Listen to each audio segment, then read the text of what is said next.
बहुत समय पहले की बात है। एक प्राचीन गांव था जिसका नाम था धनपुर। धनपुर चारों तरफ से घने जंगलों से घिरा हुआ था और उसकी प्राकृतिक सुंदरता के बावजूद वहाँ एक भयानक रहस्य छिपा हुआ था जो लोगों के मन में भय पैदा करता था। यह रहस्य था एक भूतनी की कहानी जिसे गांव के हर कोने में खलबली मचा रखी थी। गांव के बुजुर्गों के अनुसार यह भूतनी बहुत समय पहले गांव में एक लड़की थी जिसका नाम था माया। माया एक सुंदर, हंसमुख और संवेदनशील लड़की थी और बचपन में ही उसके माँ बाप गुजर गए थे। माया अपनी माँ बाप की इकलौती संतान थी। उसकी शादी गांव के सबसे प्रतिष्ठित परिवार में तय हुई थी, लेकिन एक दुष्ट ताकत ने उसकी खुशियों को तबाह कर दिया। उसकी शादी के ठीक एक दिन पहले माया की रहस्यमयी तरीके से मौत हो गई। उसके बाद से ही गांव में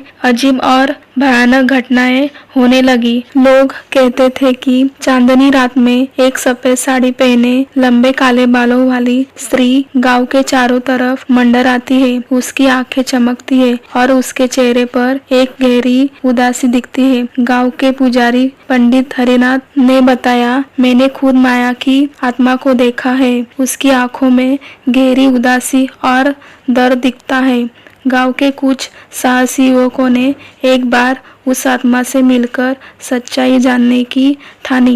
एक रात जब चांदनी अपनी पूरी रोशनी फैला रही थी, ये युवक उस जगह पहुंचे जहां माया की आत्मा अक्सर देखी जाती है। वे उस जगह पहुंचे और आवाज दी, माया हमें बताओ तुम क्या चाहती हो।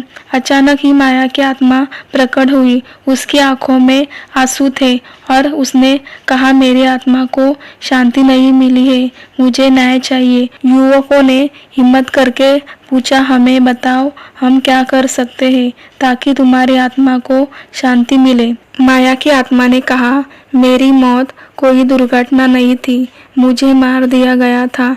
मेरी आत्मा को तब शांति मिलेगी जब मेरा हत्यारों को सजा मिलेगी। युवकों ने माया की बातों को गांव के बुजुर्ग और अध्यक्षों को बताया। सभी ने मिलकर जांच का फैसला किया और सच्चाई सामने आई। माया की हत्या उसके ही परिवार के एक सदस्य ने की थी जो उसकी संपत्ति हड़पना चाहता था। गांव वालों ने पुलिस को सारी हकीकत बताई और हत्यारों को गिरफ्तार करवाया गया।